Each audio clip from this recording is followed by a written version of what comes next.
she knows, then you're going to feel the dominance of that in your life. It's kind of like that's going to be your choice. As in people, we have the responsibility to care for our own, to care for our young, take them in no matter what blood they have. If they're ours, they're ours. That's a simple answer.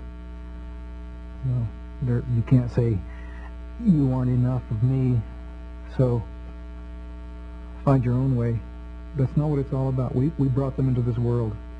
So what happens when this young guy comes up to the drum and he looks black and he says, my father is such and such and my mother is such and such and I'm Indian? What do you say? And I want to learn the song. What do you say to him? And he said, you better make a place on the drum for him and have him sit because he's one of us.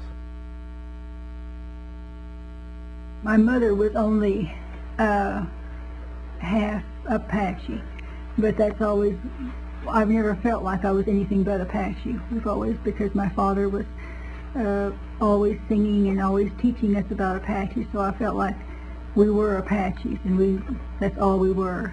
And I think my mother felt that way too, because she never said anything about being white.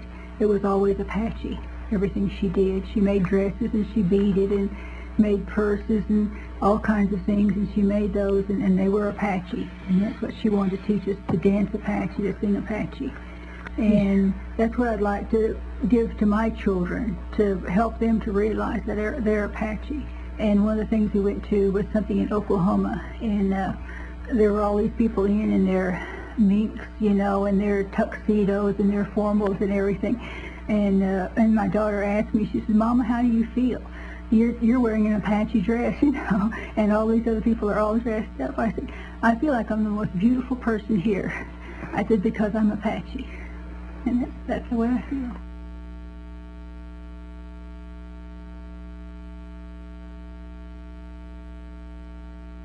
Somebody asked me one time, what is it like being a Native person, and especially being a person of mixed blood? It's a constant explanation of my culture.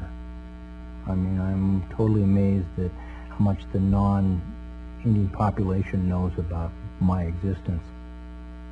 As far as tribal identity is concerned, this is, for many years, back in the times when this hatred and hostility about American Indians in our own country was so prevalent that many people who left the reservations, Native people who left the reservations, hid their tribal identity so that they could be accepted by the dominant society. Because Indians were being relocated to the cities by the thousands to empty the reservations so that the termination policy could be effected, we suddenly had an explosion of urban Indians. The urban Indians oftentimes did not, once they had children, they would not enroll them with their own tribe. They didn't take the time or the effort, or, as one Indian said, what's it worth to be an Indian?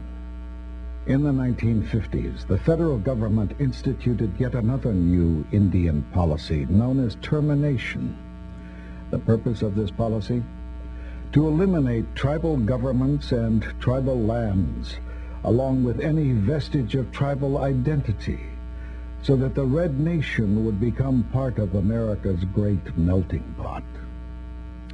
A major part of this program launched another relocation campaign which offered training, jobs, and a part of the American dream to any Indian who would leave the reservation and move to the city. What most Indians who signed up for the relocation program found instead was isolation, alienation, and further disintegration of their culture and identity.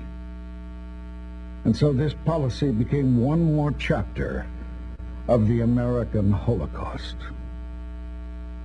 But relocation is not a dead policy of the distant past.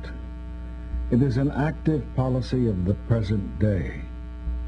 By order of the U.S. government, more than 12,000 Navajo people have been forced in the last 25 years to move from their traditional homelands on Big Mountain in Arizona, to be resettled one more time on land nobody wants, contaminated desert bottomlands of the Rio Puerco, downstream from the largest radiation spill in American history. The reason for relocation this time? The discovery of one of the largest coal deposits ever found in North America. The most recent law which strengthened and accelerated this forced removal was introduced by Senator John McCain and signed into law in 1998. Because as Indians, we're not pulling together. We're so fragmented, and still that's the white way, to break us up, make us weak. And we are strong, but we're so far apart from one another